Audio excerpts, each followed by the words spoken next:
Le 17 juillet, le cardinal Fridolin Ambongo a annoncé la convocation d'un dialogue national inclusif après une audience entre le président de la République Félix Tshisekedi et les confessions religieuses. Depuis, plusieurs voix s'élèvent déjà pour clarifier ce que ce dialogue serait ou ne serait pas. Le pouvoir en place tente de fixer ses lignes rouges et pose les conditions de participation. De son côté, l'opposition exige des garanties et prévient ne pas renoncer à la défense de l'ordre constitutionnel. Le dialogue sera-t-il une solution aux différentes crises ou un nouveau processus de plus? Bonjour, je suis Jessé Boussomoké, assistant de recherche au pilier politique à Ebouteli. Vous écoutez le 29e épisode de la saison 6 de Ponabiso, la capsule audio des Bouteli qui analyse chaque semaine un sujet de l'actualité congolaise. Nous sommes le vendredi 24 juillet 2026. Le dialogue national inclusif annoncé pour résoudre les crises internes en RDC suscite plusieurs interrogations qui nécessitent une clarification avant sa convocation et ce n'est pas sans raison. La fracture de l'opposition, les désaccords sur l'agenda, le débat sur le décret d'inclusion font partie des épisodes déjà vus qui ont marqué les précédents dialogues politiques. Aujourd'hui encore, à la veille du nouveau dialogue annoncé, les mêmes interrogations surgissent. Premièrement, la question de l'inclusivité divise. Si le pouvoir s'attarde sur l'exigence de nommer le Rwanda comme agresseur et d'exclure ceux qui ont pris les armes contre la République,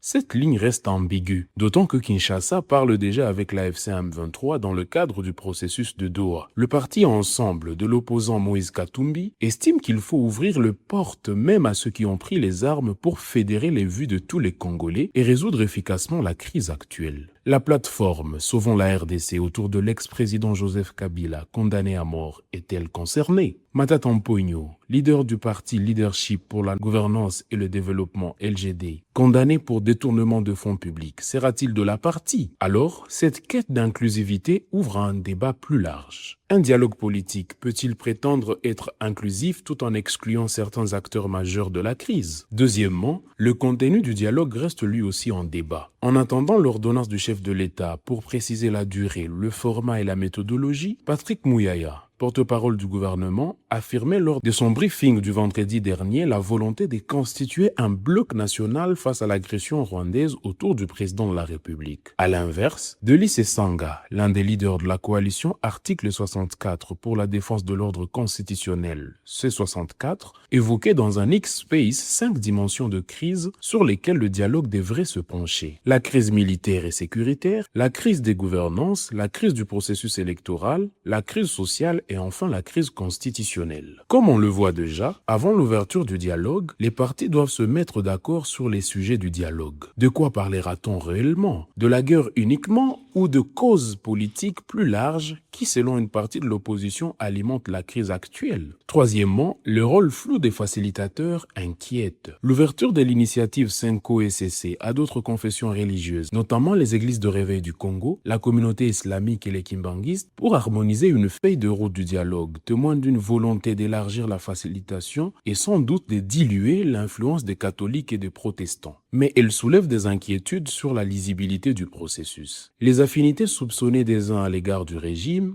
et des autres à l'opposition renforcent la méfiance de certains acteurs. Or, dans un dialogue politique, la confiance dépend aussi de ceux qui sont chargés de rapprocher les positions. Une facilitation contestée dès le départ risque de devenir elle-même un sujet de discorde. Quatrièmement, les lieux dérangent. Nombreux opposants incarcérés à Kinshasa et dont les dossiers sont sans suite, ceux étant en exil et dont les passeports sont confisqués par les services de migration ou sont arrivés à expiration, pourraient eux aussi être concernés par le dialogue national. Mais comment, s'ils ne peuvent pas se déplacer? Ou s'ils craignent d'être poursuivis à Kinshasa? Le pays est perçu par l'opposition comme un lieu non approprié au regard des libertés publiques et politiques restreintes. L'opposant Delis Sanga a notamment qualifié la ville de Kinshasa de propice aux pressions politiques. Le pouvoir, de son côté, insiste sur la souveraineté nationale et estime que le dialogue doit se tenir sur les territoires congolais dans le respect des institutions et de la Constitution. Le débat dépasse ainsi le simple choix d'une ville. Il porte donc aussi sur les garanties offertes aux participants. Pourront-ils s'exprimer librement, circuler sans contrainte et défendre leur position sans pression? Cinquièmement, la composition du dialogue interroge sa finalité. Pour certains, la crainte est de voir dans le dialogue une opportunité d'agrandir le gâteau avant son partage, plutôt qu'un espace franc dont l'ultime but est la restauration de la paix, de l'intégrité territoriale et de la cohésion nationale. Quelles structures de la société civile participeront à ce dialogue? Prendra-t-il en compte les jeunes et les femmes? En tout cas, les participants restent à déterminer. Mais si le dialogue laisse de côté des acteurs qui comptent dans la crise, il risque surtout de produire des nouveaux frustrés, c'est-à-dire les contestataires de demain. Sixièmement, le rôle de pays de la région nécessite lui aussi de clarification. L'annonce de la convocation du dialogue national serait le fruit des tractations de plusieurs mois, amorcées notamment dans le cadre du processus de Luanda. Les derniers développements ont vu le président burundais, qui assure la présidence de l'Union africaine, consulter l'opposition et les confessions religieuses avant que Brazzaville ne reçoive à son tour la CENCO. Reste à savoir quel rôle ces États vont jouer dans la suite du processus. Facilitateurs, garants d'éventuels engagements ou médiateurs en cas de blocage.